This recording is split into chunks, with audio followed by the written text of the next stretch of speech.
하루의 경제 주식 마무리, 오늘도 저희 경주마와 함께 하시죠. 중국이 대만을 침공하면 한국의 GDP가 무려 23%나 급감할 것이라는 전망이 블룸버그에서 나왔습니다. 이번 주말 이 대만 총통 선거를 앞두고 지금 대만을 둘러싼 지정학적 리스크가 올해의 이 새로운 화두로 좀 급부상하는 분위기인데, 그 외에도 좀 연초 들어서 불안한 여러 가지 대외 환경들 때문일까요? 오늘 증시도 부진을 면치 못했습니다. 오늘은 이분께 한번 조언을 구해볼까 합니다. 강준혁 대표님 나오셨습니다. 어서 오세요. 네, 안녕하십니까? 뒤에 지금 스페셜 게스트가 기다리고 계시기 때문에 네. 오늘은 이제 강 대표님하고 짧게 한번 짚어볼까 하고 있습니다. 네, 알겠습니다. 괜찮으시죠? 예, 짧게 부탁드립니다. 짧게 예. 제가 부탁드리고 싶어요. 네, 알겠습니다. 일단 오늘은 이제 외국인도 기관도 순 매도로 좀 나온 것 같더라고요. 네. 어떻게 보셨습니까, 오늘 시장? 일단 거래소 시장이 일단 꺾이기 시작한 거는 4월 정도가 지난 것 같습니다. 네. 오늘은 코스닥 시장이 좀 데미지를 받는 그런 날이 아니었나 이렇게 생각이 드는데, 아쉬운 부분은 시장에서 우리가 반도체 관련된 종목군들한테 관심을 굉장히 많이 가졌었는데, 삼성전자가 실적이 예상보다 잠정치 실적입니다만은 시장 컨센을 충족하지 못했다라는 부분 때문에 반도체 부분이 일단은 하락세를 일단은 맞았는데, 오늘은 SK하이닉스가 그 뒤를 이어서 같이 좀 조정을 받아주는 모습이었고, 반도체 관련된 종목군들이 전반적으로 좀 약세를 보여서 우리 전부 다 반도체가 간다라고 얘기를 했지 않습니까? 그러니까요. 조금 어안이 벙벙한 네. 그러한 부분을 좀 지나고 있지 않나 이렇게 생각은 일단 하고 있고요. 예. 코스닥 시장은 아직까지 추세가 무너지지는 않았습니다만은 860포인트가 이탈이 되는 모습을 보이면 코스닥도 조금 충격이 나올 수가 있으니까, 일단 여러분들이 현재 시점에서는 현금 비중을 30% 이상 일단은 좀 만들고 시장을 좀 바라본다, 이런 관점으로 봐주시는 게 좋을 것 같습니다. 굉장히 보수적으로 보고 계신 상황인데, 내일 미국의 이제 12월 CPI 발표가 있고요. 네. 그 외에도 10년물, 30년물 미 국채, 장기 국채들, 네. 입찰 이런 게 좀 예정이 돼 있다고 하니까 네. 장기채가 발행량이 좀 늘어나면은 국채 금리가 또 올라가는 거 아니냐, 이런 불안감들을 좀 갖고 있는 것 같고, 지금의 시장 부진이 이런 이벤트들을 전후해서 좀 바뀔 가능성도 있다고 보시는지? 개인적으로는 시장 안에서는 미국의 CPI가 이제 기준점이 될 것이다라는 얘기도 일단 있고요. 근데 CPI 부분은 크게 신경을 쓰지는 않아도 될 것 같습니다. 유가가 좀 빠르게 오르다가 다시금 좀 밀리고 있는 그런 모습도 나타나고 있고요. 얼마 전에 이제 미국의 비제조 PMI 지수가 일단 나왔는데, 네. 그 부분도 조금 안정적으로 지금 얘기가 나오고 있기 때문에 이러한 부분을 살펴봤을 때 CPI는 시장을 위협하기는 조금 어렵지 않겠냐라고 일단 생각을 하고 있고요. 두 번째, 장기채가 일단은 문제일 것 같습니다. 시장 안에서 장기국채, 미국이 이제 장기채를 보통 팔 때 사줄 수 있는 나라들이 여러분 아시다시피 미국의 연준 같은 경우에는 미국의 국채를 보통 사지는 않고요. 예. 이러한 부분은 보통 세계 중앙은행에서 많이 사줬는데 가장 많이 사줬던 것이 일단 중국이었죠. 이 부분에 지금 안 사주고 있기 때문에 최근 들어가지고는 요 장기채 수급 부분이 조금 더 우려가 있다, 이렇게 생각은 일단 하고 있는 것 같습니다. 하지만 최근 들어서 10년 만기 국채 수익률 자체가 굉장히 좀 많이 하락을 했기 때문에 예. 어느 정도 반등을 한다라고 하더라도 시장에서는 크게 리스크로 생각하지는 않을 것 같고요. 단적으로 이러한 부분을 보여주고 있는 게 지금의 미국 시장이 아닌가 싶어요. 나스닥 시장이 이제 최근 들어 조정을 받았긴 합니다만은 예. 이틀 연속으로 또 강세를 보여주는 모습이었고, 기술주의 가장 대표라고 얘기를 하면 엔비디아가 될 거인데, 엔비디아도 50일 신고가를 지금 갱신하고 올라가고 있는 중이기 때문에 예. 미국에서는 이런 CPI라든지 장기물의 어떤 경매 부분이라든지 하는 부분에 대해서 크게 리스크를 가지고 있지는 않다, 이렇게 보이고 있고요. 단지 우리 시장은 그 조정을 미국 시장하고 같이 계획을 같이 하고 있지는 않지 않습니까? 예. 그러다 보니까 개인적으로는 이렇게 생각이 일단 들어요. 이번에 그 엔비디아 관련돼 가지고 시장 안에서 반도체 관련된 이슈가 나왔을 때 중국 내부의 반도체 생산 자체가 계속해서 늘고 있다라는 점이 일단은 우리 반도체 업계들한테는 조금 부담이 되는 그런 뉴스가 아닌가, 이렇게 생각이 들고요.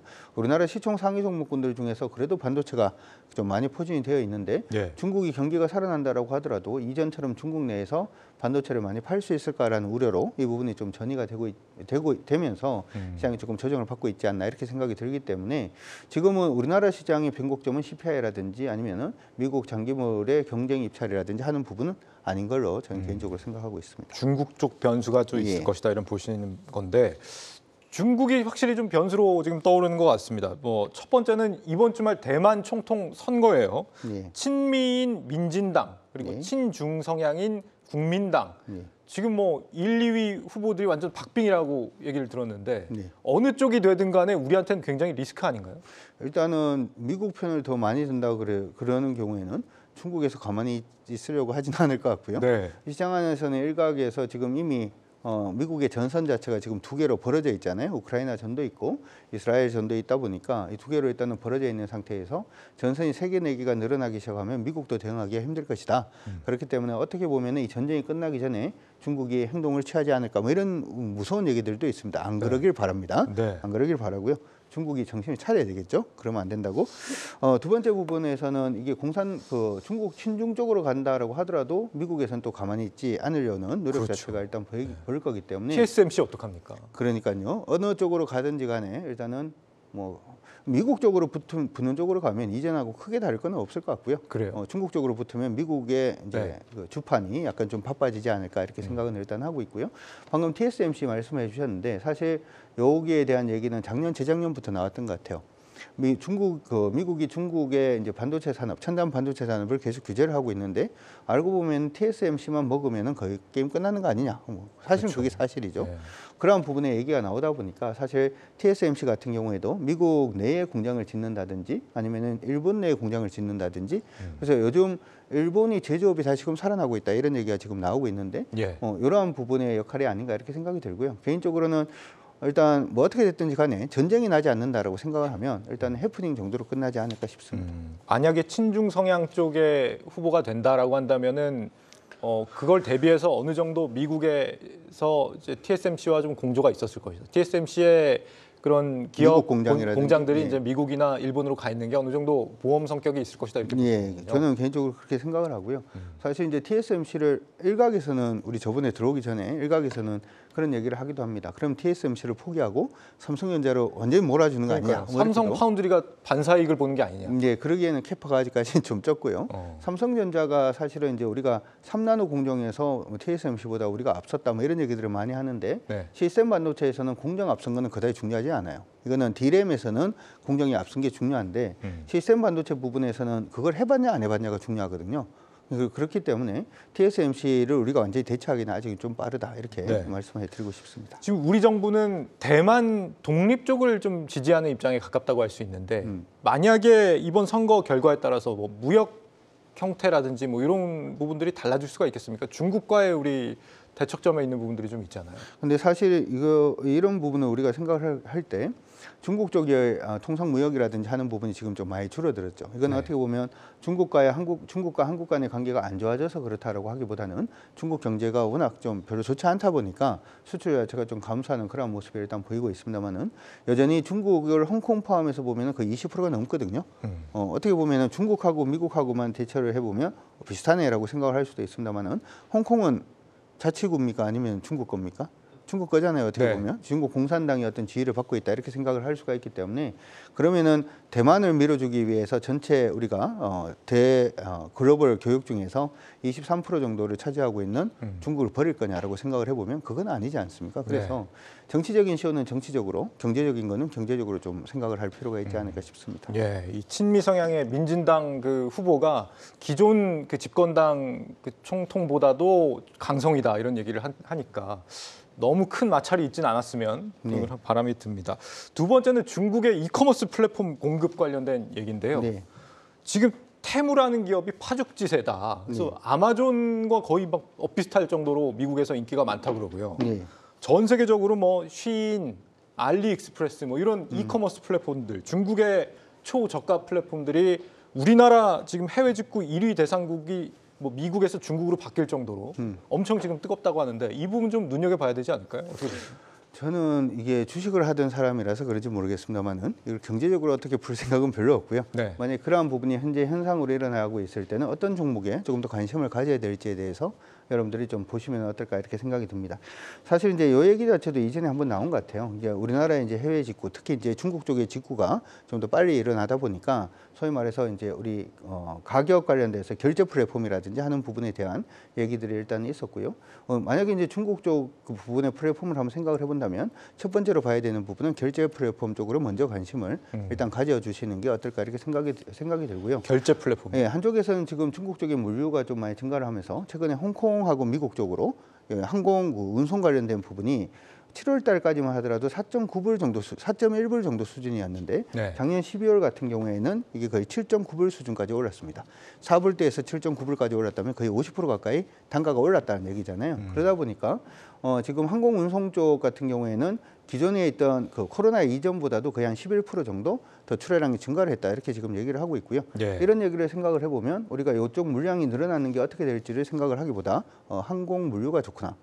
그리고 항공 여행이 좋아진다 이렇게 생각을 하면 결제 플랫폼 관련된 종목도 일단 관심을 가지시고 항공 관련된 항공사들 거의 주가가 안 올랐지 않습니까? 네. 항공 관련된 종목들도 여러분들 한번 관심을 가져두시는 게 어떨까라고 아이디어를 짜보시는 게 어떨까 싶습니다. 투자 아이디어를 주신 것도 너무 좋은데 어쨌든 중국을 좀 많이 잘 아시기 때문에 우리 강 대표님께서 지금 중국 내수가 워낙 어렵다 보니까 이 업체들이 막 해외로 뻗어 나오는 것이다 이런 비유가 하나가 있다면 다른 쪽에서는 또 중국 제조업체들의 어떤 가격 경쟁력이 여전히 월등히 좋기 때문에 이 해외 시장에서 먹히는 거 아니냐 이렇게 보는 시각도 있고 어떻게 이 현상을 좀 보는 게 좋을까요? 둘 다가 아닌가 싶습니다. 사실 이제 중국의 그 인민들의 기본 월급이라고 생각을 해보면 거의 네. 우리나라로 따져보더라도 거의 굉장히 좀 낮은 그러한 수준이다 이렇게 생각을 할 수가 있고요. 네. 시장 안에서 이제 인도가 중국을 대체한다라고 얘기를 했을 때 숙련공 자체가 중국이 많기 때문에 인도로 바로 대체하기는 어려울 것이다 이렇게도 얘기가 있었는데 네. 이 두 가지를 조합해서 보면은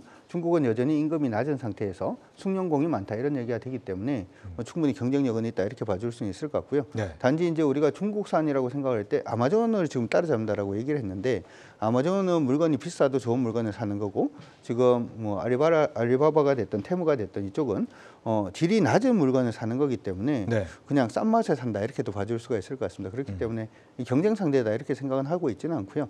아까 들어올 때 어떤 분이 이게 이제 장기적으로 가기는 어렵다 이런 말씀을 해주셨는데 저도 일각에서는 그런 부분에 동의를 좀 합니다. 지금의 이 트렌드가 그렇게 오래 갈 트렌드는 아닐 수도 있다 그런 말씀이시군요. 마지막으로 요거만 여쭙고 싶어요. 중국 정부가 올해 제1회 추진 과제로 내수 소비 촉진 요거를 좀 강하게 밀어붙이겠다 이렇게 밝히고 있단 말이죠. 예. 중국 경제 상황 어떻게 진단을 하시고 이게 개선의 여지가 있다고 보시는지 올해? 일단은 내수 소비 촉진을 하는 가장 주된 이유는 나머지 두 가지 길이 막혔기 때문이 아닌가 이렇게 생각이 들어요. 그러니까 중국이 GDP 성장률을 올리기 위해서는 첫 번째로 할 수 있는 부분이 수출을 할 수 있는 부분이 하나가 있고요. 예전에 경제 성장률을 올릴 때 했던 투자 부분을 확대시키는 부분이 있을 거고 마지막으로 미국처럼 소비를 늘리는 부분이 있을 건데 이 부분에서 수출이라든지 투자 부분이 이미 막혔기 때문에 내수 진작으로 간다 이렇게 봐줄 수가 있을 것 같고요. 이전에 이제 중국이 리만 사태 터지고 난 다음에 가전 하향 정책을 펴면서 GDP 성장률을 다시금 두 자리로 끌어올렸던 경험이 있는데 그때 이제 내수를 많이 살린 거죠. 근데 그 부분에 있어서는 그 시기에 우리나라 기업들이 크게 수혜를 본 게 없기 때문에 내수로 간다라고 했을 때는 우리 기업은 일단은 수익이라든지 하는 부분은 좀 제한적일 수 있다.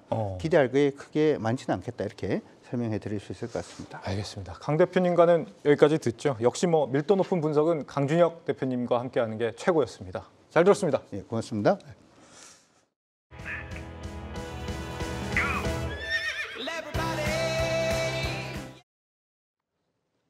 네, 이 종잣돈 4,500만 원으로 1,000억 원대 이상의 대부호가 되신 투자계의 전설 같은 분이시죠.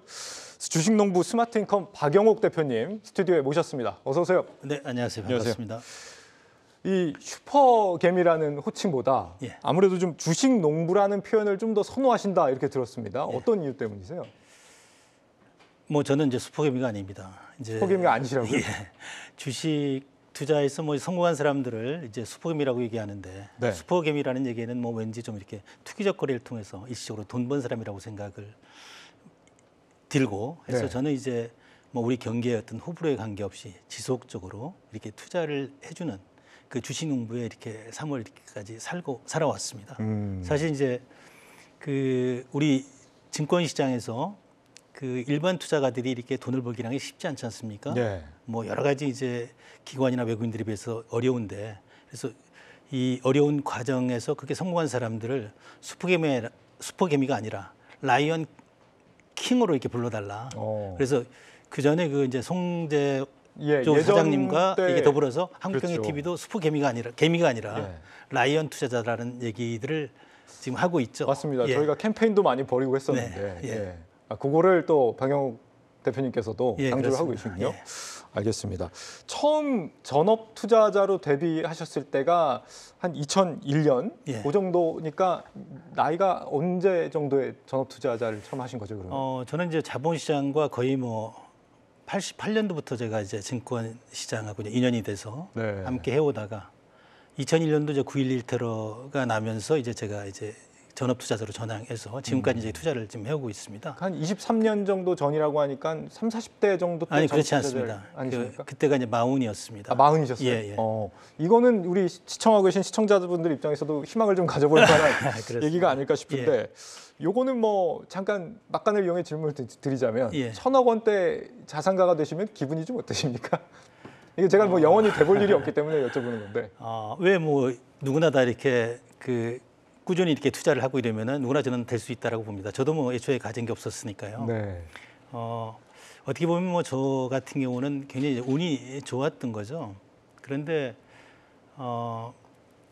그 이제 글쎄 꼭 이제 주식 투자가 이제 돈을 버는 행위라고 사람들이 생각을 하지만은 네. 저 같은 경우는 이제 주식 투자는 돈을 버는 행위 그 이상이다. 우리가 이제 살아가면서 이 자본가로서 자산가로서 우리 삶이 터지는 기업에 투자를 해주는 것이 어떻게 보면은 사회적 책임, 소명을 다하는 것이다. 이런 생각을 가지고 이제 살아가기 때문에 뭐 사실 그 어느 정도 뭐 이렇게 한 3, 40억 정도만 있으면 경제적으로 자유롭지 않습니까? 그럼요. 근데 지금은 네. 이제 그런 거에 벗어나서 어떻게 보면 뭐 지금은 그 나의 이제 이런 사회로 받은 이런 부분들을 그 우리 그 공동체에 기여해서 함께 좀 이렇게 누렸으면 하는 생각에 오늘 이와 같은 방송도 이렇게 나오고 있습니다. 예. 그렇죠. 사실 이 중요한 게 결과보다는 과정이라는 걸 예. 말씀을 해주시는 것 같은데 그렇다면 무엇이 대표님을 지금의 성공으로 이끌었나? 이게 좀 궁금합니다. 뭐 특별한 것은 없습니다. 뭐 항상 그 뭐 정말 이제 꾸준한 어떤 그 공부, 뭐 노력, 그리고 생각만 하는 게 아니라 이제 그걸 실천을 이렇게 해왔던 것이죠. 그래서 그 제가 이렇게 성공을 뭐 했던 요인들은 뭐 우리가 이제 사는 한, 우리 삶이 지속되는 한 기업의 활동은 이제 지속이 될 것이고 그러면 이제 어려운 시기가 오면은 뭐 그런 위기는 항상 극복이 되잖아요. 그래서 위기는 항상 위기와 이제 기회가 있는데 그 위기를 이제 기회로 이렇게 만드는 노력들. 그래서 어려울 때마다 정말 내가 투자한 기업을 믿고 우리 이제 미래를 믿고 이렇게 투자를 해줬기 때문에 아마 이렇게 자산이 이제 불어나지 않았나 이렇게 생각을 합니다. 그래서 항상 투자는 뭐 어려울 때 투자를 해야만이 돈을 벌 수 있는 것이죠. 그 말씀이 굉장히 와닿네요. 위기는 곧 기회다 이런 말씀을 주시는 거고요. 단기 투자는 안 하시는 것 같고요. 보니까 최소한 3, 4년 이상의 이 중장기 투자 해오신 걸로 아는데 지금도 보유하고 계신 그 지분을 보유하고 계신 기업이 대략 한 100여 곳 정도 달한다고 들었습니다. 어떤 기준으로 좀 기업들을 선별하고 계신지 궁금한데요. 뭐 특별한 기준은 없습니다. 저는 뭐 이제 이렇게 시장을 예측하지 않고 우리가 정말 사실은 이제 먹고 마시고 즐기는 모든 일상들이 투자자의 그 눈으로 이렇게 바라보면 정말 기업에서 만드는 재화나 서비스지 않습니까? 그래서 저는 이제 한국경제TV에 제가 주주이기도 해서 한국경제TV와 함께 항상 그 한국경제TV를 보고 이 사람의 흐름, 돈의 흐름, 아니면 물건의 흐름을 보고 이 세상의 변화를 있고 그 속에서 이제 이렇게 나하고 함께 할 수 있는 기업을 이렇게 찾아서 이렇게 투자를 해왔던 것이거든요. 지금 뭐 거의 뭐 100여 개 기업에 투자가 돼 있으니까 다양한 어떤 산업군, 다양한 기업분들이 그 제 포토 안에 지금 들어와 있습니다.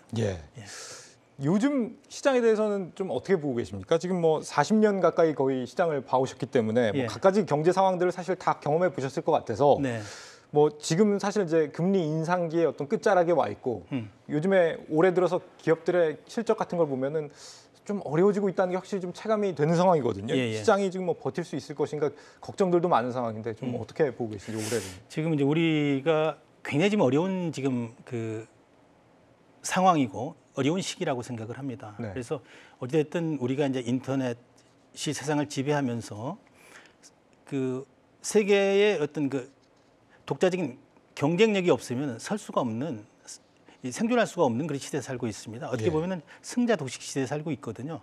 이제 다행스러운 것은 그래도 우리 그 대한민국에는 그 세계에 내놓아도 그 자랑스러운 기업들이 좀 많이 있고 그러한 기업들의 성과를 공유할 수 있는 증권 시장이 잘 발달돼 있음에도 불구하고 이제 그런 것들이 제대로 작동이 안 되는 게 좀 아쉽기도 하고 네. 한데 근데 저는 이제 주식 투자를 하면서 제가 이제 직접 사업을 하지 않지만 항상 그 투자자의 관점에서 바라보고 내가 투자한 기업은 내 회사라는 생각을 가지고 이렇게 투자를 해왔습니다. 그러다 보니까 정말 약간의 수수료와 거래세만 부담하면 감히 내가 꿈도 못 꿀 수 있는 그런 기업의 주인이 돼서 기업의 성과를 공유할 수 있는 이런 세상에 산다는 게 굉장히 이렇게 행운아라고 생각을 합니다. 예. 그런 의미에서 볼 때 이 주식 투자가 어떻게 보면은 사업을 직접 하는 것보다는 훨씬 유리한 지점에 있다. 그래서 제가 이제 그 항상 이제 기회가 될 때마다 예.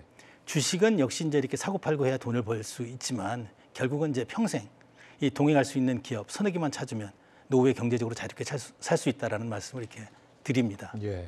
그래서 네. 경기는 이제 여러 가지로 정말 그 우리 뭐 금리 문제라든가 유가 문제라든가 아니면 뭐 환율 문제라든가 기타 뭐 여러 가지 상황들이 굉장히 어렵게 우리는 뭐 수출에 의존한 그런 그 산업군과 그 기업들이 이제 대부분이지 않습니까? 네. 그러니까 세계 경기가 어려워지면 우리도 어려워질 수밖에 없습니다. 그런데 이제 그 저는 그 투자를 할 때 그런 어떤 경제나 뭐 산업은 분석을 하지만은 뭐 지수나 이런 부분들을 예측을 하지 않고 네. 내가 정말 이렇게 투자한 기업에 집중을 합니다. 그래서 그 뭐 우리가 태평양을 건너서 미국을 간다고 하면은 정말 항공모함 같은 그런 기업을 찾는다고 하면은 뭐 웬만한 그런 기상 악화가 오더라도 그 목적지에 갈 수 있지 않습니까? 예. 그래 그런 노력들을 하는 게 훨씬 그 효과적이고 그 효율적이다 이런 말씀을 드릴 수 있습니다. 예, 어떤 흔들리는 시장보다도 기업에 집중을 한다 이 예, 말씀을 그렇습니다. 주시고 계십니다. 기업 한 곳 선택하실 때 좀 굉장히 마인드가 좀 다르다 이런 생각이 드는데 사실 많은 투자자분들이 궁금하다고 생각하실 만한 부분이 어떻게 한국 증시에서 예. 이 변동성이 이렇게 심하고 박스 P에 머물러 있는 요 한국 증시 또 코리아 디스카운트 얘기 많이 나오지 않습니까? 예. 이런 한국 증시에서 긴 호흡으로 투자를 하시면서 성공까지 거둔다는 게 어떻게 가능한 일인가 궁금하거든요. 그렇습니다. 뭐 이 대한민국에서 제가 이제 주변에 주식하는 사람들을 보면은 다 주식만 이게 전업으로 했던 사람들은 결국은 이제 성공을 했다가 이렇게 사라져간 사람들이 많습니다. 네. 근데 이제 저는 그 뭐 증권사에 근무를 했었고 또 뭐 연구소, 자문사, 운용사에도 근무를 했었기 때문에 이 자본시장의 어떤 투자 환경이나 문화에 대해서 약간 좀 이해를 했기 때문에 지금까지 이렇게 버티지 않았나 이런 생각을 합니다. 결국에는 공부가 답이라는 말씀이시네요. 예. 자, 특히 요즘 좀 그런 구조적인 문제들이 많이 거론이 되는 것 같습니다. 뭐 공매도가 기울어진 운동장이다, 뭐 이런 지적들도 있기도 하고, 뭐 갑작스러운 기업들의 뭐 유상증자라든지 물적 분할 이슈도 있었고요. 뭐 최근에 뭐 태형건설 같은 경우도 뭐 약간 그 신용등급 강등 이슈가 어느 정도 이제 뭐 워크아웃 얘기가 나오니까 그 다음에 신용등급을 강등하고 뭐 이렇게 해서 주주들이 굉장히 좀 심하게 타격을 받는 이런 일들이 있었는데 예. 코리아 디스카운트를 만들어내는 뭐 여러 가지 국내 요인들 중에 예. 어떤 점이 좀 가장 심각하다고 보시는지 궁금해요. 뭐 여러 가지 요인들이 많습니다. 네. 그 중에 이제 뭐 우리나라는 이제 이렇게 물적 분할해서 모자 회사가 동시에 상장되는 이런 일들이 이렇게 많이 발생이 돼서 이게 어떻게 보면 코리아 디스카운트 요인의 가장 큰 핵심이 아닌가 이렇게 생각을 합니다. 이른바 쪼개기 상장이라고도 할 수 있는. 예, 그렇죠. 예를 들어서 우리가 이제 뭐 KTX를 타고 어떤 여행을 간다 하고 이러면은 네. 처음에 우리 목적지까지 특별한 일이 아니면은 갈 수 있지 않습니까? 네. 그런데 갑자기 우리가 KTX 역을 타고 가는데 내 칸은 멈춰져 있고 그 앞칸 아니면 옆칸만이 이렇게 간다라고 생각을 하면 끔찍한 일이죠. 그럼요. 예, 이런 일이 예. 현실에서 발생되지 않는데도 불구하고 우리 증권 시장에서는 이런 일들이 비일비재하게 발생이 되고 있거든요. 그렇습니다. 좀 불편한 얘기긴 하지만은 네. 뭐 LG 에너지 솔루션이라든가 뭐 SK 이노베이션이라든가 아니면 현대중공업이라든가 아니면 카카오 같은 회사들도 이 좀 돈이 되고 또 시대 흐름에 따른 유행을 타고 이러면은 좋은 그 사업부를 이 물적 분할해서 그것도 이렇게 동시 상장을 함으로 인해 가지고 이 모의사에 이렇게 투자했던 그 투자자들 입장에서 볼 때는 야 이거 뭐 정말 닭 쫓던 게 지붕 쳐다보는 격이 돼버리지 않습니까? 그렇죠. 이런 일들이 많이 발생이 되는데도 불구하고 우리 투자자들이 그런 어떤 그 기업 가치나 주주 가치를 훼손하는 행위에 대해서 뭔가 이렇게 구제받을 수 있는 수단이 우리 대한민국에는 없습니다. 네. 그래서 우리 같은 경우는 이제 그런 일이 발생이 되고 나면은 뭐 미국이나 선진국들은 대부분 다 이렇게 그 법정으로 가고 이러는데 우리는 그냥 포털 게시판에 가서 그냥 하소연만 하는 이런 상황들이 좀 하루빨리 좀 바뀌어져야 된다고 생각합니다. 실제 뭐 증시가 좀 이렇게 꺾일 무렵이었죠. 한 재작년 무렵부터 이런 이슈들 때문에 굉장히 주주들이 예. 곤혹스러워했던 경험들이 많이 납니다. 예. 어떤 점들이 좀 이런 문제를 야기하는 거라고 보십니까? 결국은 이제 그 주주 가치를 이제 선진국 같은 경우에는 주주 가치를 훼손하지 않는 범위 내에서 이렇게 하고 있습니다. 예를 네. 들어서 이제 지주회사가 이제 물적 분할을 할 경우에는 정말 이게 부실 부분을 이제 팔아서 매각을 한다든가 아니면 이제 이런 부분들을 팔 때 그 이 구주까지 아니면은 그 신주를 이렇게 그 발행을 해서 그 주주들에게 이렇게 줌으로 인해 가지고 주주 가치를 훼손하지 않는 범위 내에서 이루어지고 있는데 예. 우리는 이제 그런 것들이 되어 있지 않죠. 예. 지금 사실 물적 분할 문제도 그렇습니다만은 기업들이 이렇게 계열사를 뭐 떼었다 붙였다 하는 이유가 뭐 물론 다 그런 건 아니지만 이제 회사의 미래를 위해서 그런다기보다는 네. 아무래도 뭐 대주주의 지배력을 좀 강화한다든지 그렇죠. 뭐 주주 일가의 뭐 상속 문제라든지 네. 이런 이유로 하는 경우가 많다 보니까 그 과정에서 뭐 합병 비율이라든지 뭐 여러 가지 문제들이 좀 있었던 것 같습니다. 예, 그렇죠. 뭐 이제 물적 분할이나 이런 부분들도 그 지배주주 입장에서 볼 때는 그 경영 지배권을 그대로 유지한 채 모자에서 동시 상장을 하게 되면은 어떤 네. 일이 발생이 되냐면은 이 모 회사는 껍데기가 되고 이제 자회사에게 모든 그 성장 동력이 이렇게 집중이 되니까 네. 이 뭐 예를 들어서 LG화학을 이렇게 샀던 주주가 LG화학을 팔고 또 LG 에너지 솔루션을 이렇게 사야 되는 이런 황당한 일들이 이게 발생이 되고 있잖아요. 예. 그래 이런 부분들은 이 지금 이제 개선이 돼야 됩니다. 그래서 우리도 이제 이런 부분에 대해서 뭐 주식 매수 청구권이 주어진다든가 신주 이제 배정권을 준다든가 이런 것들이 되고 있지만은 예. 이런 부분들이 이 시가로 준다는 게 이게 문제지 않습니까? 예. 공정 가치로 이렇게 그 돼야 된다는 얘기입니다. 어. 예. 그리고 이제 또 하나 우리나라는 또 이렇게 합병을 할 경우에 예. 대부분 다 이렇게 그 시가 만능주의지 않습니까? 모든 걸 시가로 이렇게 평가를 해서 이렇게 하다 보니까 지배주주 입장에서 보면은 뭐 긴 안목에서 그 뭐 모자 회사가 합병을 한다든가 아니면 계열사 간에 뭐 합병을 할 때 그 이 지배주주나 그 경영진의 그 이해관계에 맞게끔 뭐 그 타이밍을 조정한다든가 아니면 그 이 이익을 조정할 수가 있지 않습니까? 시가로 하기 때문에. 예, 그렇죠. 예. 그래서 이게 이제 공정 가치로 이렇게 하게 된다고 하면 이게 문제가 없는데 사실 이제 뭐 삼성물산과 제일모직의 이제 뭐 합병권 포함해 가지고 뭐 다양한 그런 그 사례들이 많지 않습니까? 예. 그런데 지금 이제 우리 국민들이 많이 깨어 있어 가지고 뭐 현대차 그룹 같은 경우도 현대 그 모비스의 그 국내 그 AS 사업부를 그 띄어서 이제 글로비스에 이제 줄려다가 이제 투자자들의 그 뭐야 그 투자자들의 어떤 그 반대로 인해서 이제 그게 철회되고 이런 상황이 좀 벌어졌지 않습니까? 그랬었죠. 예. 그래서 이런 모든 부분들이 투자자 보호 제도가 예. 이제 대한민국에는 이렇게 갖춰져 있지 않기 때문에 이런 일이 지금 발생을 하고 있는 겁니다. 예. 대표님께서 거론하시는 기업들에서 움찔움찔하지 않을까 하는 생각이 드는데 자 그런데 마침 올해 그런 문제들이 좀 많이 개선될 수 있는 기회가 좀 열리는 것 같습니다. 지금 뭐 그 기업의 경영진이 대주주뿐만 아니라 소액주주의 이익도 좀 반영할 수 있는 방안들을 추진하겠다. 윤 대통령이 연초부터 지금 이런 계획을 좀 밝히고 있고 야당에서도 이제 국회 이용우 의원이 이런 내용의 상법 개정안을 지난해에 발의해 놓은 상태입니다. 예. 이게가 만약에 통과가 된다라고 예. 그러면은 앞으로 좀 많은 게 좀 달라지게 될까요? 아, 그럼요.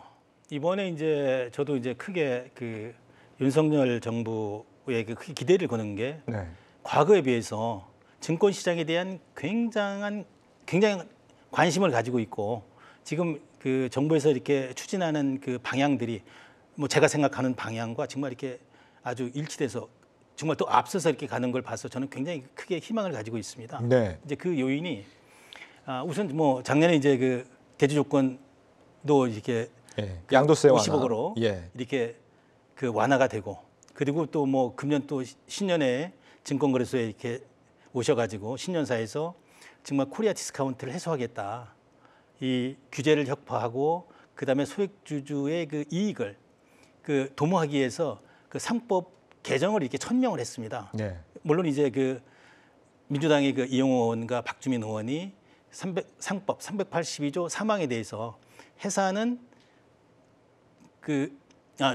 이사는 네. 회사를 위하여 신의 성실 업무를 다해야 된다. 이 부분을 이사는 이제 그 회사와 주주를 총주주를 위하여 네. 아니면은 그 회사와 그 이 주주의 그 비례적 이익 보호를 위해서 이렇게 한다는 이런 얘기들에 대해서 뭐 우리 그 한동훈 비대위원장도 충분히 이제 수긍해서 네. 여야가 이런 부분에 이렇게 합치가 되면은 이런 법안이 만들어지고 이러면은 이사의 어떤 그 수탁자 의무가 그 주어진다고 하면은 이제 그 우리 이제 우리가 투자하는 기업은 이제 주식회사라는 제도지 않습니까? 예. 주식회사라고 하는 것은 이제 주주가 있고 이사회가 있고 이제 감사위원회가 있고 이게 이제 그 삼두마체로 해서 이렇게 견제하면서 올라가는데 우리나라는 이제 뭐 이사회도 심지어는 감사까지도 이렇게 지배주주제에 종속돼 있는 꼴이지 않습니까? 네. 그래서 이런 부분들이 이제 개정이 되면 정말 그 아까 이제 모두에 얘기했던 뭐 물적 분할 문제라든가 아니면 합병 비율 문제라든가 이런 부분들도 단번에 해결이 가능해요. 예, 해결할 수 있다. 이런 말씀을 이렇게 드립니다. 예. 기업들이 그러니까 사실 주가 부양에 별로 관심들을 기울이지 않는다는 게 참 주주들 입장에서는 답답한 문제일 것 같은데 예, 예. 해외는 이게 좀 사정이 다른가 보죠? 그렇죠. 뭐 이제 예를 들어서 우리나라는 이제 그 전체적으로 놓고 보면은 그 뭐 기업 가치와 주주 가치가 크게 괴리돼 있지 않습니까? 예. 뭐 어떻게 보면 세계에서 가장 그 PBR 1배 미만의 기업들이 거의 한 67% 이상으로 엄청나게 많은 기업이거든요. 근데 예. 미국 같은 경우는 거의 그 기업 가치와 주주 가치가 이렇게 일치되지 않습니까? 그런데 이제 우리나라도 그 이런 상황으로 이렇게 저는 그 발전해 나갈 거라고 봅니다. 그런 의미에서 이제 저는 그 이 정부 정책과 맞물려 가지고 이제 적극적으로 정말 그 기업에 투자를 해줘야 되는 시기다 이렇게 말씀을 드릴 수 있습니다. 예. 기업이 그러니까 성과가 좋으면은 주가가 오른다 이런 그 상식이 좀 시장에서 통용이 돼야 되는데 예, 그렇습니다. 예, 외국인들이 그래야 좀 많이 유입도 되고 할 텐데 말이죠. 기업들이 별로 그런 노력을 지금 안 하고 있고 그 배경을 좀 들여다보면은 결국에는 안 해도 되기 때문에 안 하는 거란 말이죠. 이걸 좀 바꾼다면 코리아 디스카운트에서의 도움이 될 것이다 이런 말씀입니다. 실제 대표님께서도 그동안 뭐 기업들의 주주환원 확대 같은 부분에 굉장히 좀 노력을 네. 많이 제안을 해오신 걸로 알고 있는데 방송을 보고 계신 우리 투자자분들이 우리 대표님의 이런 활동과 계획을 좀 같이 해서 할 수 있는 부분이 있을까요? 아, 그럼요. 우선은 이제 우리가 이제 그 과거에는 코로나 이전에는 정말 이제 우리 투자 인구가 한 500~600만 정도밖에 안 됐는데 지금은 뭐 거의 한 1,400~500만 이렇게 되지 않습니까? 그래서 네. 또 이 뭐 젊은 MZ 세대를 포함해 가지고 또 우리 뭐 어르신네들도 네. 굉장히 이 투자에 대해서 관심이 많습니다. 우리 뭐 60, 70이 돼도 정신적으로 건강하지 않습니까? 그런데 뭐 일자리 그렇게 많지 않지 않습니까? 또 할 일도 그렇게 많지 않을 뿐더러. 예. 그래서 지금 우리가 할 수 있는 일은 기업에 투자해서 기업의 성과를 이렇게 공유하면서 살아가야 됩니다. 이러한 어떤 명제에 대해서 다 인식을 하고 있기 때문에 저는 이제 크게 희망을 가지고 이런 부분에 대해서 우리 투자자들이 우리 국민들이 관심을 가지고 내가 우리 사회나 아니면은 투자한 기업에 대해서 애정을 가지고 뭔가 잘못된 부분을 이렇게 고쳐 나가야 된다고 생각을 하고 누가 고쳐주질 않는 거거든요. 예. 그래서 코리아 디스카운트 상을 코리아 프리미엄 시장으로 이렇게 네. 만들어가는 그 노력들 그런 것들이 이제 뭐겠습니까? 투자한 기업과의 정말 소통을 한다든가 아니면 주주총회에 참석한다든가 네. 아니면 여러 가지 주주 제안을 통해서 바꿔가야 된다라고 생각합니다. 그런 예. 운동들이 지금 활발하게 일어나고 있지 않습니까? 예. 네. 우리 저기 시청자 김지민님께서 영옥 삼촌 저 방망이 챙겼어요. 어디로 집합할까요? 이러시는데 방망이는 챙기시면 안 되고요. 예. 뭐 같이 함께하는 이런 활동들은 나쁘지 않은 것 같습니다. 네. 우리 시청자 문님께서 네. 상속세 문제도 있는 것 같습니다. 네. 주식 못 가는 거 이런 예. 말씀을 주시는데 예. 지금 또 코리아 디스카운트 해소를 위해서 또 필요하다고 생각하시는 부분들은 어떤 게 있으신지? 뭐 바뀌어야 될 제도는 여러 가지가 많습니다. 네. 그 중에 이제 아까 질문한 상속세 문제. 네. 사실 정말 이게 이제 우리는 이제 자본주의 국가지 않습니까? 이것도 좀 현실화 시켰으면 좋겠습니다. 우리 상속세가 전체 세수 중에서 한 2.23% 됩니다. 예. 그런데 이제 우리 이제 정치권이나 이런 쪽에서는 있는 사람과 없는 사람들을 이렇게 편 갈라서 정말 있고 기업인들은 이렇게 나쁜 사람으로 이렇게 인식을 하지 않습니까? 그런데 네. 그 사람들이 지금 우리 그 사회 공동체에 기여한 역할은 굉장히 크다라고 생각을 합니다. 그래서 저는 이제 이 상속 증여세 문제도 좀 이렇게 OECD 국가와 맞게끔 30% 미만으로 낮춰서 조기에 이렇게 증여가 돼서 경제가 이렇게 경제를 키워서 세수를 이렇게 늘리는 그런 정책이 이제 필요하다고 보고, 예. 그다음에 우리 증권시장과 더불어 가지고 이제 풍선효과라는 게 있지 않습니까? 이 상속 증여세 문제 때문에 그 풍선이라는 게 한쪽을 누르면 한쪽이 이게 또 분출되지 않습니까? 예. 이런 현상 때문에 어떻게 보면 상속세가 코리아 디스카운트의 그 가장 큰 원인이 되고 있다. 그래서 그 제가 이런 요인들 때문에 우리 이제 기업인들이 자본시장을 통해서 그 자본을 조달받아서 뭔가 이렇게 그 우리 세상에 기여를 하고 이익을 이렇게 추구해서 투자들과 함께 하는데 그런 어떤 좋은 정신을 가지고 사업을 하신 분들도 있지만은 예. 뭐 기업가 입장에서 보면은 주식시장을 통해서 이제 한몫 챙기고자 하는 사람도 있고, 또 어떻게 보면은 상속 증여를 하기 위해서 이 기업을 경영하는 분들도 많거든요. 예. 그래서 대부분 다 그 우리나라의 이제 PBR이 0.23배짜리 많은 이런 이유들도 주가가 올라가면은 자기들한테 유리할 게 하나도 없지 않습니까? 그래서 저는 이제 상장사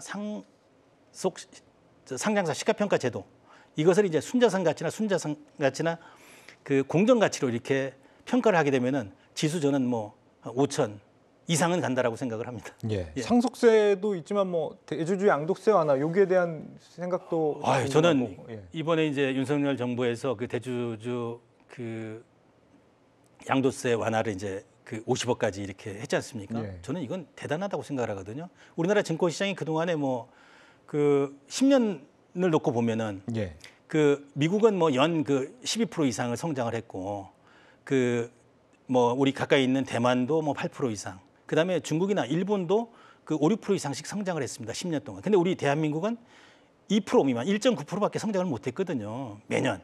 왜 이런 요인이 발생이 됐냐면 우리는 이제 2013년도까지는 대주 조건이 100억이었습니다. 예. 대주주 지분율이 3%였고, 그다음에 코스닥은 뭐 4% 50억이었습니다. 얼마든지 우리 기업, 우리 그 국민들이 투자를 해서 그 기업의 성과를 누릴 수 있었죠. 그래서 이제 우리 대한민국이 정말 경제 10위, 지금 무역으로는 뭐 실대 강국까지 올라왔습니다. 예. 그런데 이제 그게 이제 2013년도부터 이제 50억으로, 25억으로, 15억으로, 10억으로 이제 줄었지 않습니까? 예. 그러다 보니까 계속 연말만 되면은 누구나 뭐 이렇게 절세하는 것은 뭐 당연한 그런 그 논리 아니겠습니까? 이제 그런 의미에서 이제 그 허들을 없애버렸다. 그래서 저는 이제 저도 요즘 뭐 이렇게 기업인들이나 자산가들이나 이제 자본가들이 저한테 이제 의뢰가 많이 옵니다. 예. 이제 한번 투자해 볼까? 이런 생각들을 지금 하시는 것 같아요. 왜냐하면 이게 이제 작년에 그 금투세 이제 유예되고 대주주권 한도가 완화되면서 과거에는 가족합산 그 뭐 10억이었는데 지금은 이제 가족합산이 아니라 개인 50억이거든요. 그러니까 뭐 정말 좋은 기업이 있다 그러면은 4인 가족이면 한 기업에 50억까지 200억까지도 이렇게 투자해도 네. 정말 될 수 있는. 그래서 저는 그 이런 어떤 그 이 허들이 없어졌기 때문에 대한민국 증시는 앞으로 굉장히 좋아질 거다라고 생각을 예. 합니다. 예. 배당소득 분리과세를 좀 확대해야 된다 이런 말씀도 주셨어요. 이거는 어떤 의미로 하신 말씀이신가요? 지금 이제 우리가 이제 주식 투자를 하면은 뭐 그 대부분 다 이제 사람들이 이제 워낙 위험하니까 네. 야 뭐 배당 보고 투자를 해야 돼. 캐피탈 개인을 이렇게 보고 투자를 많이 하지 않습니까? 그런데 네. 저는 이 배당 소득이 어떻게 보면은 안전 마진이다 이렇게 생각을 합니다. 우리나라는 이제 세계에서 주주 배당 환원율이 가장 낮지 않습니까? 네. 이 낮은 이유는 뭐 여러 가지로 그 우리나라의 그 어떤 기업 지배 구조, 거버넌스 문제가 그 우리나라 60개 그룹 총수가 있는 그룹들은 대주주들이 이제 지배주주들이 한 3.5% 지분을 가지고 있고 네. 어떻게 보면은 이제 58% 지분으로 이렇게 순환 출자해 가지고 이 관계사들을 이렇게 거느리면서 월급이나 상여금을 가지고 이렇게 받아갑니다. 왜냐하면 이 배당을 통해서 이렇게 물론 배당 소득세가 15.4%로 분리과세가 돼 있습니다만은 대주주 같은 경우는 2천만 원이 넘으면 종합소득세로 환산이 돼 가지고 뭐 대부분 다 대주주 입장에서는 그 43%또 뭐 준조세, 뭐 의료보험료나 건강보험료까지 포함하면 50% 이상 세금의 부담이 되니까 대주 입장에서는 배당을 이렇게 그 선호하지 않지 않습니까? 네. 그래서 저는 이제 투자자 입장에서 볼 때 뭐 대주주가 해봐야 대부분 다 20-30%밖에 안 되니까 70-80%의 그 일반 투자자들이 기업의 성과를 공유하려고 그러면은 대주주도 배당을 통해서 성과를 공유하는 투자 환경 문화를 만들게 되면은 우리의 어떤 그 불투명한 어떤 기업의 어떤 지배 구조도 또 해소될 뿐더러 네. 그다음에 그 이 코리아 디스카운트도 저 해소될 거라고 저는 보고 있고 그다음에 그 이 또 하나 제안 드릴 것은 예. 지금 우리가 급격하게 이제 고령 사회로 접어들고 있지 않습니까? 예. 그래서 60, 70이 돼도 뭐 사실 우리나라 산업 구조를 보면은 우리나라가 세계에서 제일 자영업자 비율이 높은 나라입니다. 그런데 이런 산업 구조를 이렇게 좀 바꾸려고 그러면은 그 대부분 다 그분들이 남을 믿지 못하고 이러니까 자기들이 뭔가 사업을 하려고 그래서 자영업을 많이 합니다. 근데 자영업자들은 대부분 다 1년도 안 돼서 거의 뭐 반이 어렵거든요. 3, 4년 이상 지탱할 수가 없거든요. 그래서 예. 그런 65세 이상 된 사람들이 우리 기업에 투자해서 배당 소득세까지 이렇게 면제를 해주게 되면 그 정말 면제를 해주는 게 어떻게 보면은 최고의 어떤 그 경제 정책이고 복지 정책이다. 그래서 우리 그 아버지 세대들이 그 우리나라 기업에 투자를 해서 기업이 이렇게 활성화되면은 우리 이제 후손들이 그런 기업에서 이렇게 그 근무하면서 이렇게 살아갈 수 있는 환경. 그래서 이거는 제가 이렇게 얘기하고 이러면 이게 뭐 부자 감세다 이렇게 얘기를 하는 게 아니라 예. 대부분 다 있는 자산가들은 그 사실 걱정이 없지 않습니까? 우리나라 기업에 투자를 하지 않고 해외 투자를 해도 살아갈 수 있는데 우리 중서민들 대부분은 우리나라 그 기업에 의존해서 살아가지 않습니까? 그래서 저희가 대주주 양도세도 이렇게 크게 완화를 하고 배당 소득 분리사도 이렇게 확대를 해서 이런 게 어떻게 보면 이제 직접적으로 가장 큰 경제 정책이고 복지 정책이다라고 이런 말씀을 드리는데 예. 우리 이 기자님은 제 얘기에 동의를 하시는지 모르겠습니다. 굉장히 동의하는 부분입니다. 예. 사실은 뭐 대주주도 그렇고 예. 일반 주주도 그렇고 모두가 배당을 통해서 수익을 환원할 수 있다 이러면은 예. 나눠 가질 수 있다 그러면은 더 자본시장은 더 활성화가 될 거 아닙니까? 그렇죠. 그런 이렇게 걸 얘기를 기대할 하면은 수 이제 있고. 기업 입장에서 보면은 다 우리나라는 이제 그 어떻게 보면은 이제 뭐 여러 그 국가들하고 비교를 할 수 있지만은 이제 대만하고 많이 비교를 합니다. 대만은 이제 우리나라보다도 우리나라와 이제 그 산업 구조도 거의 비슷하고 인구나 GDP는 우리보다도 이제 절반밖에 안 됩니다. 네. 그렇지만은 작년에 2022년도 재작년에 그 대만의 그 가치 지수가 네. 시가총액이 우리를 이렇게 앞질렀습니다. 아 그래요. 예, 이런 요인은 뭐냐면 대만은 이제 그 이 주주 환원율이 65%가 됩니다. 예. 그리고 이제 그 ROE라고 해서 그 이 자본 투자 수익률 이것도 이제 17%가 되고 그리고 이제 그러다 보니까 PBR도 그 2배 수준인데 대한민국은 뭐 PBR 수준이 1배로 지금 평가를 받고 있고 네. 이런 요인에 또 주주 환원율도 이제 29%밖에 되지 않지 않습니까? 예. 이런 부분들이고 이러다 보니까 우리는 또 ROI가 거의 한 대만의 그 반밖에 안 되는 한 8%대거든요. 예. 그래서 이 ROI 기준이 수익률이 낮다 보니까 투자자들 입장에서 보면 매력적인 시장이 아닌 것이죠. 왜 ROI가 낮냐? 대부분 다 이게 배당을 주지 않고 회사에 쌓아놓고 이러니까 ROI 투자 기준이 낮은 거거든요. 예. 그래서 이 기업들 입장에서 보면은 이 배당 주는 것을 굉장히 이렇게 아까워하는데 배당은 이 투자자에 대한 그 투자를 하는 거다. 그렇게 해야 신뢰를 얻을 수 있는 거거든요. 과거에 그 애플이 굉장히 어려웠을 때 팀쿡이 정말 어려운데도 불구하고 자사주를 소각하고 주주 네. 환원율을 굉장히 높였습니다. 그러다 보니까 진작 자금이 필요할 때 얼마든지 또 이렇게 그 투자자들이 주주들이 회사를 위해서 투자를 해줄 수 있는 네. 그런 상황이 벌어지는 거 아니겠습니까? 그래서 이 우리나라는 이제 이 주주 환원율을 올리는 것이 어떻게 보면 이제 투자자와의 어떤 신뢰 관계를 이렇게 높여서 그 기업을 이렇게 성장 발전시킬 수 있는 어떤 저는 근원이 된다라고 말씀을 드릴 수 예. 있습니다. 저는 뭐 미국만 그렇게 주주환원이 뜨거운 줄 알았더니 대만도 뜨거웠군요. 예. 우리가 좀 시총이 따라잡혔다니 상당히 좀 충격적인 것 같은데, 뭐 최근 이제 행동하는 주주들이 상당히 좀 많아졌고요. 예. 영향력도 최근 들어서 좀 상당히 높아졌다 이런 생각이 들거든요. 예.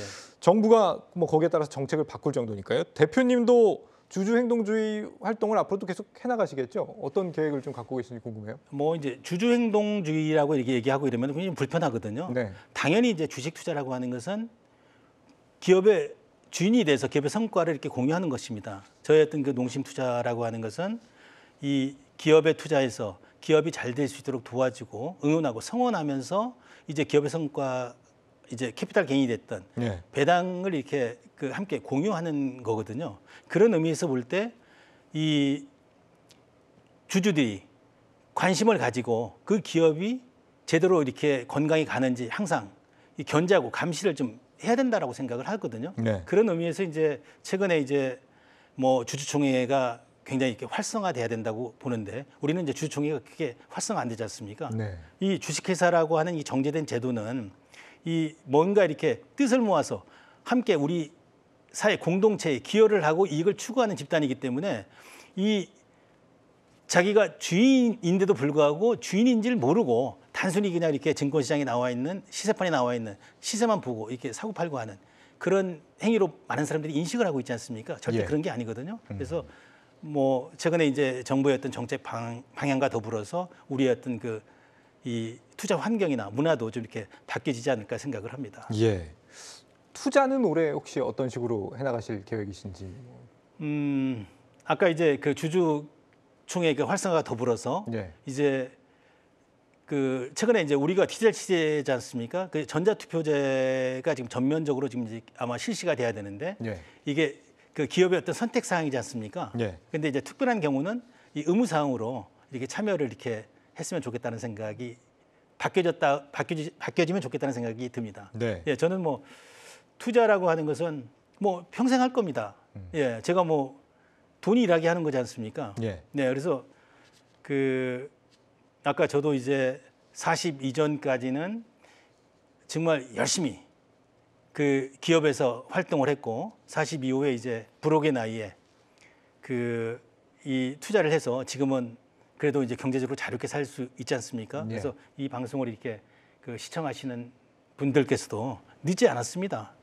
그래서 이 평생 이 동행할 기업을 이렇게 찾아서 뭐 많은 기업이 아니라 서너 개만 찾아서 그런 기업과 함께 한다고 하면은 정말 이 편안한 노후를 이렇게 보낼 수 있다라고 생각을 합니다. 예. 마지막으로 조금 짓궂은 질문일 수도 있겠습니다만 네. 그 보유하고 계신 기업들의 혹시 업종 분포가 있습니까? 혹시 뭐 기업을 여쭤보기보다도 예. 어느 업종을 가장 많이 좀 보유하고 계시다. 그게 2차 전지는 아니시겠죠?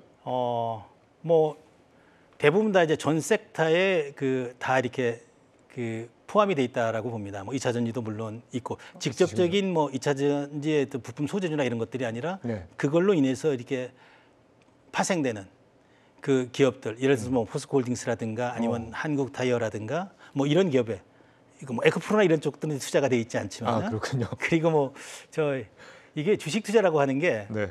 이제 오늘 뭐 이렇게 항공우주청이 이렇게 만들어지면서 그 항공 관련 우주들이 또 많이 움직였지 않습니까? 네. 그래서 제가 이제 그 시청자분께 드릴 수 있는 말씀은 정말 꾸준히 이렇게 관심을 가지고 그래서 그 평생 동행할 기업도 이제 중요하지만 평생 이제 함께 할 친구가 중요하다고 봅니다. 그래서 저는 이제 한국경제TV에 내가 주주면서 항상 그 한국경제TV를 통해서 세상의 흐름을 읽고 그런 부분에서 제가 뭔가 이렇게 영감을 얻어서 투자를 이렇게 해 나가고 있습니다. 네. 경주마도 많이 봅니다. 예. 감사합니다. 별로 기대를 안 했는데 종목까지 이렇게 또 말씀을 주셨습니다. 큰 소득을 우리가 거둔 것 같고요. 앞으로도 활약을 계속 기대하겠습니다. 주식농부 박영욱 스마트인컴 대표였습니다. 대표님 오늘 감사합니다. 네, 고맙습니다. 경주마는 내일도 힘차게 달립니다. 여러분 고맙습니다.